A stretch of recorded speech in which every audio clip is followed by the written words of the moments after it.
Oke, baik. Selamat malam. Kami dari kelompok 4 akan mendiskusikan hasil dari diskusi kami. Izin teman-teman buat share screen-nya. Oke. Di sini kita membahas tentang isu maraknya suap dan gratifikasi di instansi pemerintah, tantangan dan solusinya. Lanjut. Tim penyusun ada Yuben Loli, Ahmad Najaruddin Hakam, Ricci, Tegar, dan Syawal Kesaputra dari kelompok 4. Nah, teman-teman, apa itu suap dan gratifikasi? Definisi dan perbedaan krusial. Suap itu, teman-teman, menurut saya itu pemberian uang, barang, atau janji kepada pejabat publik secara sengaja dan tersembunyi untuk memengaruhi keputusan tindakan dalam melaksanakan tugas. Nah, suap ini biasa digunakan oleh beberapa pejabat hanya untuk mencari jabatan untuk didudukinya. Kemudian gratifikasi itu adalah pemberian dalam bentuk uang, barang atau fasilitas tanpa adanya perjanjian sebelumnya namun diterima oleh pejabat karena jabatannya. Nah, kembali lagi kepada suap lagi sama seperti suap, itu adalah sebuah tindakan yang dilakukan oleh seseorang, baik itu pejabat maupun masyarakat yang digunakannya untuk mencari jabatan untuk didudukinya begitu. Nah, di sini kita menggunakan teknik tapisan isu dalam mencari isu. Kita ada 3 isu. Kita menggunakan teknik APKL, yaitu A, ancaman, B, probabilitas, K, keterkaitan, dan L, lajur. Di sini kita ada memiliki 3 isu. Yang pertama yaitu maraknya suap dan gratifikasi di institusi pemerintahan. Nah, ini yang menjadi pembahasan kita, yaitu maraknya suap dan di institusi pemerintah. Nah, yang kedua itu ancaman digitalisasi dan smart ASN. Yang ketiga itu netralitas ASN dalam pilkada. Kita memilih yang nomor satu ini karena dia lebih terfokus pada tapisan isu yang sudah kita terapkan. Begitu. Kemudian rekomendasi penanganan yaitu penjagaan korupsi, yang kedua transformasi digital, dan ketiga memperkuat netralitas. Oke, lanjut. Kau, ini mengapa sobat notifikasi? Tidak. Hah? Oke, berikutnya Oh, bisa. yaitu mengapa suap dan gratifikasi merajalela. Akar masalah di instansi pemerintah yaitu pertama gaji rendah, ketidakpuasan, dan ketidakpuasan. Penghasilan pejabat tidak mencukupi kebutuhan hidup, mendorong mencari tambahan lewat cara ilegal. Kemudian pengawasan juga lemah, sistem kontrol internal dan eksternal yang tidak efektif memudahkan praktik korupsi berlangsung tanpa deteksi. Kemudian berikut budaya permisif, lingkungan kerja yang menormalisasi korupsi, menciptakan kultur semua orang melakukan ini. Kemudian yang berikut, akses kekuasaan tanpa akuntabilitas, sentralisasi kekuasaan tanpa mekanisme transparansi memudahkan penyalahgunaan untuk kepentingan pribadi. Oke, next.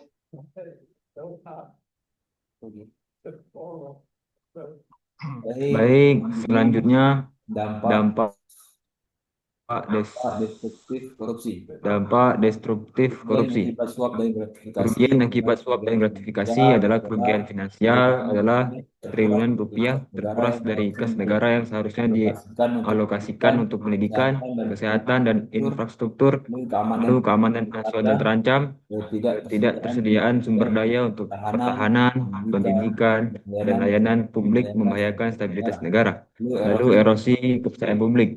Masyarakat kehilangan keyakinan pada institusi pemerintah, melemahkan legitimasi negara dan demokrasi.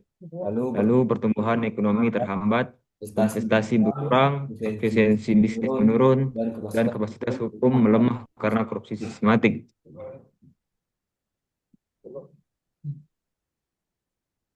Lalu regulasi anti korupsi di Indonesia, kebijakan dan kerangka hukum yang berlaku di antara di antara lain Undang-Undang Nomor 31 Tahun 1999, Undang-Undang Pemberantasan Tindak Pidana Korupsi, Fondasi Utama Hukum Anti Korupsi Indonesia. Lalu Undang-Undang Nomor 30 Tahun 2002, Komisi Pemberantasan Korupsi atau KPK dibentuk sebagai lembaga independen dengan kekuatan investigasi khusus. Lalu Undang-Undang Nomor 8 Tahun 1997, Peraturan mengenai gratifikasi yang melarang pejabat menerima hadiah atau pemberian dari pihak lain. Dan terakhir, sistem pelaporan dan whistleblower, mekanisme perlindungan bagi pelapor korupsi mendorong keterbukaan dan akuntabilitas organisasi publik. Oke, siapa? Lanjut. Baik, Baik, selanjutnya kasus studi kasus suap dan gratifikasi.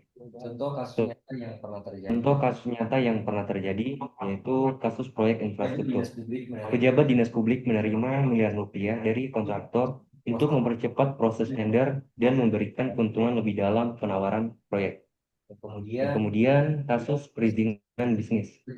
Pejabat admin memberikan izin ilegal kepada pengusaha atas pemberian gratifikasi berupa mobil mewah, perjalanan wisata, dan uang tunai.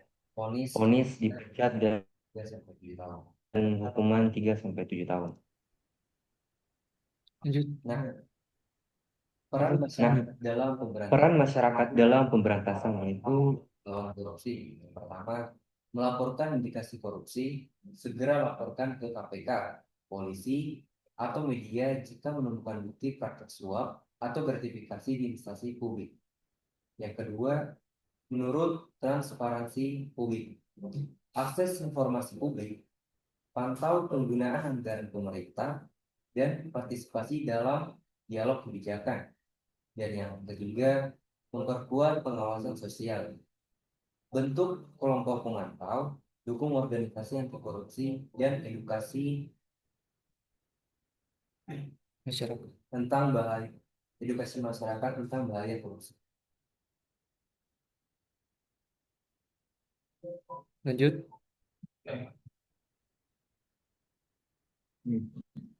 Baik, slide selanjutnya itu membahas strategi pencegahan efektif, membangun budaya anti korupsi berkelanjutan. Yang pertama, transparansi penuh. Publikasikan semua keputusan, anggaran, dan kontrak pemerintah untuk pengawasan publik yang efektif. Kedua, pendidikan integritas. Program pelatihan etika kerja dan nilai-nilai moral untuk semua pegawai pemerintah secara berkala. Tiga, sistem monitoring ketat. Implementasikan teknologi audit digital dan inspeksi internal untuk deteksi dini dan indikasi korupsi. Keempat, peningkatan gaji dan insentif. Tingkatkan kompensasi pejabat agar memadai kebutuhan hidup, mengurangi motivasi mencari alternatif ilegal. Yang kelima, apresiasi kejujuran. Berikan penghargaan dan insentif bagi pegawai yang konsisten menunjukkan integritas tinggi dan melaporkan dugaan korupsi. Nah, selanjutnya, upaya penindakan hukum. Bagaimana sistem peradilan bekerja melawan koruptor? Nah, yang pertama itu penyelidikan. KPK dan Polda melakukan investigasi mendalam, mengumpulkan bukti digital, kesaksian, dan dokumen korupsi. Yang kedua, penuntutan. JPU mengajukan dakwaan ke pengadilan dengan bukti kuat, menunjukkan kesalahan terdakwa secara hukum. Yang ketiga, persidangan. Proses sidang terbuka mempertimbangkan bukti dari kedua belah pihak hingga hakim menjatuhkan vonis. Yang keempat, eksekusi vonis. Denda, perampasan aset, dan penjara dijatuhkan. Dana hasil gratifikasi disita untuk negara. Oleh karena itu, kesimpulan dan langkah selanjutnya bersama dengan pemerintah bersih. Yang pertama itu komitmen bersama. Setiap stakeholder pemerintah, masyarakat, swasta, media bertanggung jawab membangun ekosistem anti korupsi. Kemudian reformasi berkelanjutan. Perkuat kelembagaan, modernisasi, teknologi audit, dan tindakan kesejahteraan pegawai publik. dan pendidikan dan pendidikan. Sosialisasi nilai anti korupsi sejak dini melalui pendidikan, media, dan program komunitas. Pemerintah bersih bukan mimpi adalah pilihan dan tindakan nyata hari ini. Baiklah, sekian presentasi kami. Terima kasih. Oke, baik. Terima kasih untuk diskusi pada malam hari ini. Dapat berjalan lancar. Semoga ini bisa kita presentasikan untuk besok hari. Berikan aplaus tuh. Oke, sekian. Terima kasih. Assalamualaikum. Waalaikumsalam warahmatullahi wabarakatuh. Waalaikumsalam. Oke, Salam. sudah. Terima kasih, teman-teman. Eh, sabar, kau dengar